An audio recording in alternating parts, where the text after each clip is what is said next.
All right, we're going to begin our discussion of Hinduism, and I want to discuss right away this idea of polytheism, which it seems silly, really, to Abrahamic believers. But I think most Abrahamic believers, most monotheists, don't really understand what Hindus mean by polytheism, or really polytheist in general.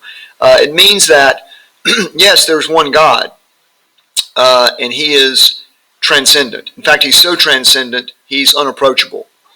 But humans want and need a friend, a divine person who can help guide them to success, to spiritual fulfillment. And so this all-knowing one God has many faces, and you can, and they're more human-like, and you can approach them, you can have them intercede for you. The divine has many faces. It's a very common quote among Hindus. So if you ask a Hindu, is Hinduism monotheistic or polytheistic, you'll get varying answers. Also, dualism, this idea of good and evil, one and the other, that's something generally Eastern religions reject. They're far more ambiguous about the nature of the divine. They're okay with that. This quote from the Rig Veda, the most ancient Hindu scripture: "Truth is one. Sages call it by various names." And another good way to look at it was a guy named Swami Vivekananda, who began to sort of be the face of Hinduism, introducing Hinduism to the West in the late 19th century. And he is quoted as saying, "I am proud to belong to a religion which has taught the world both tolerance and universal acceptance. We believe not only in universal tolerance, but we accept all religions as true. As different streams, having different sources, all mingle their waters in the sea, so different paths, which men take through different tendencies, various though they may appear, crooked or straight, all lead to God." So Hinduism professes that its polytheism encourages universal acceptance and tolerance. So how many Hindus are there? About 1.1 billion, making them the third largest religion. Numbers are more accurate than the other religions because Hinduism is an ethnic religion, like Judaism. It is found in between 90 to 100 countries. Why? Well, one similarity it shares with Judaism is that it is an ethnic religion, but it's still important because both of these birthed major universal religions. Judaism birthed Christianity and Islam. Hinduism birthed Sikhism, Jainism, Buddhism. And like Judaism, Hinduism has encountered a diaspora. There's kind of been two of them, really. The first had Hinduism flourishing in Southeast Asia from the 7th to 15th centuries. A lot of that was trade.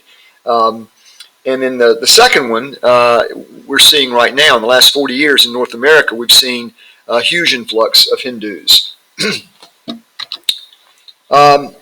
It is perhaps the oldest and most complex of all world religions. It's complex because it's old. Some of its aspects reach back to the 3rd millennium BCE. Some estimates are greater. Compare that with the Bible, placing Abraham at about 2000 BCE, so that's 4,000 years ago. Some estimates of the age of the Vedas, the most ancient texts of Hinduism, go up to 10,000 years. No one knows. So it's unusual among world religions in that it has no founder. It just goes all the way back. It encompasses simple animism to extremely intricate systems of philosophy and literally millions of gods. 330 million is an oft-quoted number. The divine has countless faces. So Dr. Mark Muse of Rhodes College, who is kind of an important religious studies talking head on Hinduism, he says the simple statement, "Hinduism is the major religion of India," is problematic. Why is that? All right, well, first of all, Hinduism, quote, is a problem. Hindus traditionally would have referred to their religion as Sanatana Dharma, the eternal religion, or the eternal way, the way things are. Dharma means many things. It's a Torah-like accordion word. In Buddhism, it can mean teaching, but really, in Hinduism, the context of Hinduism, it really can encompass matters of duty, natural law, social welfare, ethics, health, and transcendental realization, i.e. God. So many extreme variations of Sanatana Dharma have evolved over the millennia that it really is best to think of Hinduism as a family of related religions. The word Hindu comes from the Sanskrit word for the Indus River. Muslim invaders were likely the first to use the word Hindu to describe those who did not convert to Islam. Some scholars say there is no single religion of Hinduism owing to its diversity and that it is a Western construction. But many Hindus in modernity have adopted the term. Importantly, however, many do not. So Hinduism is a problematic word. Religion is a problematic word. It's surprisingly also a Western construction and pretty recent over the arc of history. Languages of antiquity like Hebrew and Greek do not possess a word in which to translate the English word religion. It comes from Latin and in medieval times simply meant faith or piety. A stable meaning did not appear until the 17th century when it came to mean a system of beliefs or doctrines derived from a divine order. So that 17th century gives me an idea that probably it had to do with the West, with Europe beginning to encounter other cultures and lands and their imperialistic push, and had to encountered other religions and had to have a name for that. This is an important time to review the word religion. Is a bit problematic because some Eastern religions do not have God in the picture.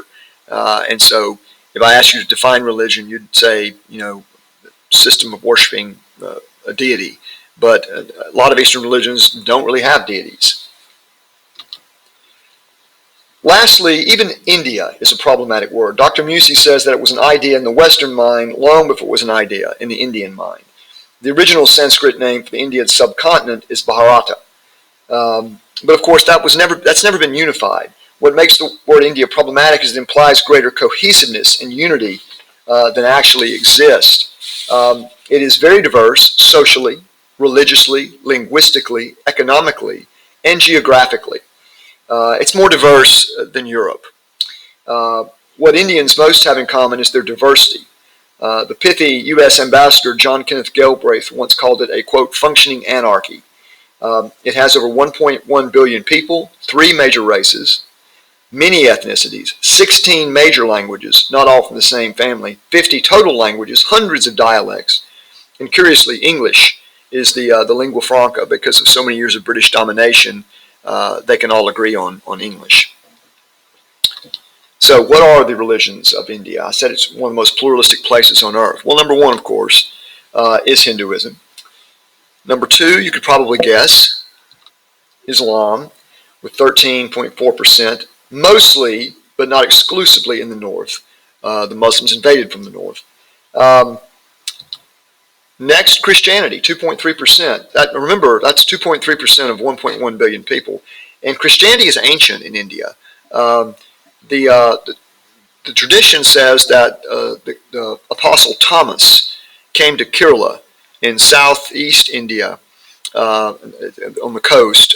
In the first, it came in during his lifetime in the first century. And history says this is quite likely.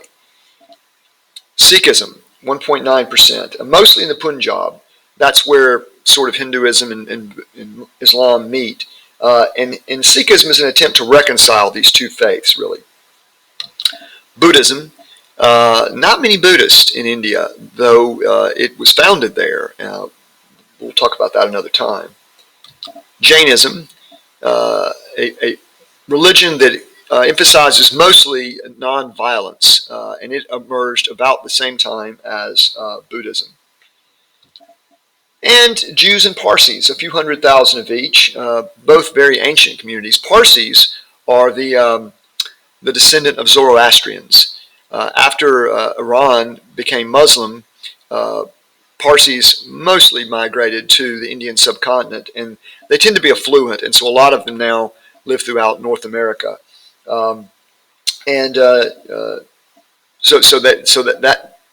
That's a very ancient community, and Jews are a very ancient community too. There are two synagogues in Bombay which are very, very ancient. Jews diaspora started in the first century, or really began to really ramp up in the first century. So they've been there as long as Christians. So that is a hint at the diversity and complexity of Hinduism and India's religious scene.